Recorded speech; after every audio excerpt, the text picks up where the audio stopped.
बंद हो जाने चाहिए ना। मैं आपको बताऊं कि एक आर्टिकल 377 था जिसमें होमोसेक्सुअलिटी जो है एक बड़ा अपराध था। अभी ट्रंप एडमिनिस्ट्रेशन आया है, उसने क्या कहा है? उसने कहा है कि इस दुनिया में दो ही सेक्स है, या तो मेल है या तो फीमेल है। ट्रांसजेंडर की उसने बात नहीं कही, होमोसेक्सुअलिटी की बात नहीं कही। पूरी क्रिश्चियन कम्युनिटी हो, पूरी हिंदू कम्युनिटी हो, पूरी मुस्लिम कम्युनिटी हो, पूरी बुद्ध हो, जैन हो, सिख हो, सभी ये मानते हैं कि होमोसेक्सुअलिटी एक अपराध है। सुप्रीम कोर्ट ने वन फाइन मॉर्निंग कहा कि नहीं, ये केस हम एबॉलिश करते हैं, ये आर्टिकल एबॉलिश करते हैं। हमने आईटी एक्ट बनाया। आईटी एक्ट में सबसे ज़्यादा दुखी कौन है? महिलाएं हैं, महिलाओं के पौर्न आते हैं, बच्चे हैं, बच्चे के पौर्न आते हैं, उनकी सेक्सुअलिटी के बारे में जो है हंगामा होता है। एक दिन सुप्रीम कोर्ट खड़ा होता है, वो कहता है 66 से ख़त्म कर दिया हमने, आईटी एक्ट ख़त्म कर दिया। अभी आप समझिए, मैंने आर्टिकल 141 का बहुत बड़ा जो है अध्ययन किया है। आर्टिकल 141 कहता है कि हम जो कानून बनाते हैं, हम जो जजमेंट देते हैं, वो लोअर कोर्ट से लेकर सुप्रीम कोर्ट तक लागू है। लोअर कोर्ट से लेकर सुप्रीम कोर्ट तक लागू है, लेकिन कानून बनाने वाला जो है आर्टिकल 368 क्या कहता है? आर्टिकल 368 कहता है कि इस देश के संविधान को, पार्लियामेंट को सभी कानून बनाने का अधिकार है। कानून की व्याख्या करने का अधिकार सुप्रीम कोर्ट का है। वो कह रहा है कि 3 महीने में जो है राष्ट्रपति बता दें कि क्या करना है, 3 महीने में गवर्नर बता दें कि क्या करना है। और उसके बाद आज जो है ये देश राम, कृष्ण, सीता, राधा, 12 ज्योतिर्लिंग से लेकर 51 शक्तिपीठ का है। सनातन की परंपरा है, लाखों साल की परंपरा है। आप जब राम मंदिर का विषय होता है तो आप राम मंदिर में कहते हो कि कागज दिखाओ, कागज दिखाओ। कृष्ण जन्मभूमि का मामला आएगा मथुरा में तो कहोगे कागज दिखाओ। आप जब शिव की बात होगी, ज्ञानवापी मस्जिद की बात आएगी, कागज दिखाओ। और आज केवल आप मुगलों के आने के बाद जो मस्जिद बने हैं उसके लिए कहते हैं कि आप कागज कहाँ से दिखाओ। इस देश में धार्मिक युद्ध भड़काने के लिए केवल और केवल सुप्रीम कोर्ट जिम्मेवार है। सुप्रीम कोर्ट का एकमात्र उद्देश्य है, show me the face will show you the law. Supreme court अपनी सीमा से बाहर जा रहा है। सुप्रीम कोर्ट की सीमा यह है कि भारत का संविधान जिस कानून को बनाया, उस कानून की उसको व्याख्या करनी है। और यदि वो व्याख्या नहीं कर सकती है और सब कुछ के लिए सुप्रीम कोर्ट जाना है, तो इस संसद का कोई मतलब नहीं है, विधानसभा का कोई मतलब नहीं है, उसको बंद कर देना चाहिए। उपराष्ट्रपति देखिए, बेहद ही घटिया टिप्पणी की है उन्होंने। उनसे जब सवाल पूछा गया बांग्लादेशी घुसपैठियों के बारे, तो उन्होंने सुप्रीम कोर्ट के सिटिंग सीजेआई को देश में हो रहे दंगों का जिम्मेदार बता दिया।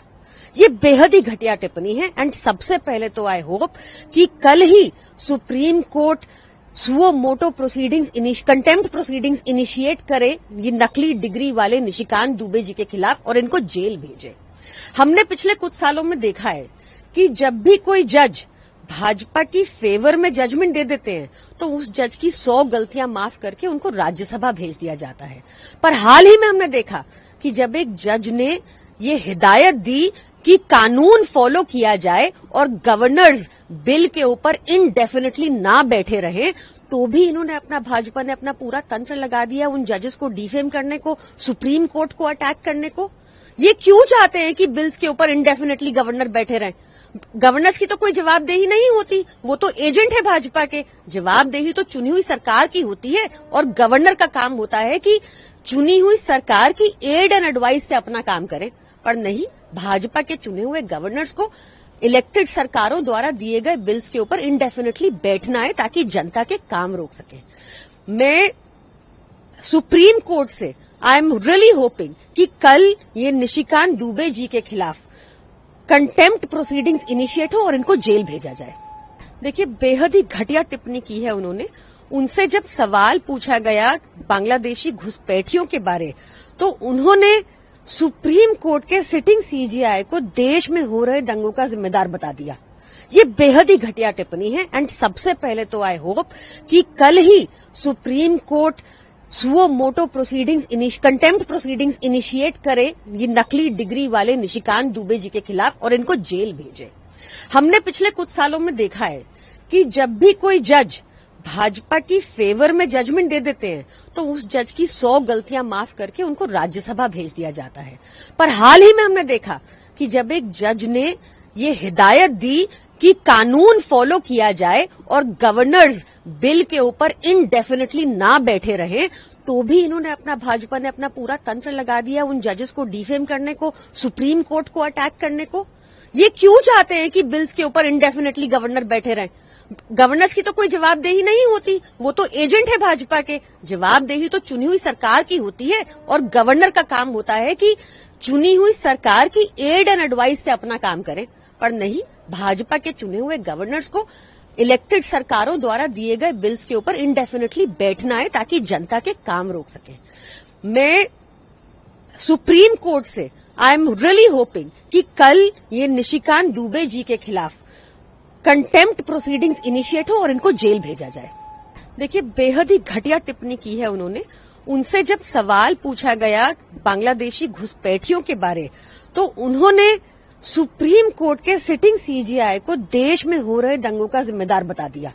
ये बेहद ही घटिया टिप्पणी है। एंड सबसे पहले तो आई होप कि कल ही Supreme Court suo motu proceedings, contempt proceedings initiate करे ये नकली डिग्री वाले निशिकांत दुबे जी के खिलाफ और इनको जेल भेजे।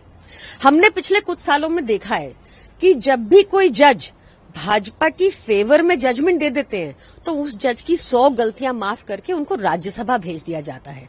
पर हाल ही में हमने देखा कि जब एक जज ने ये हिदायत दी कि कानून फॉलो किया जाए और गवर्नर्स बिल के ऊपर इनडेफिनेटली ना बैठे रहे, तो भी इन्होंने भाजपा ने अपना पूरा तंत्र लगा दिया उन जजेस को डिफेम करने को, सुप्रीम कोर्ट को अटैक करने को।